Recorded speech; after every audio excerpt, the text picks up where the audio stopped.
All right, let's talk about the Last Cuentista, and I'm sure I have pronounced that wrong, and I worked hard at it and still struggling with that. I think this was a good story for the book, but the weird thing is that her being a storyteller seemed to be a secondary storyline to the whole thing, even though that's the title of it. And so that took me a little bit of a struggle to get through with that whole bit in there.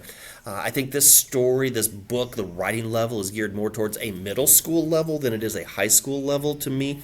And so the collective, the big bad within this book, that development was minimized because of that. I think that is something that if you have the opportunity to do that in high school, that is something that really needs to be explored is the collective, their purpose, their mission, their methods. So you could have a really good discussion with that, but the book doesn't go deep enough where it could for that. I thought this was a very heartfelt narrative. That was something as I was going through this, you could really feel the passion of the character talking about all of this.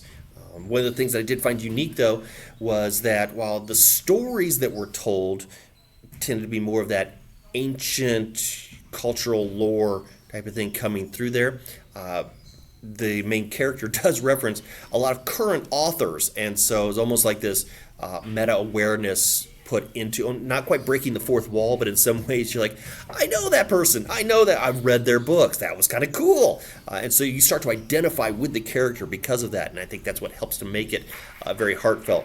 So for me, if we're looking at high school students, unless you're going to dig into this more, not so much, but if you've got a lower level reader or you've got younger high school students or into the middle school, I think this would be a good book for them to be able to read.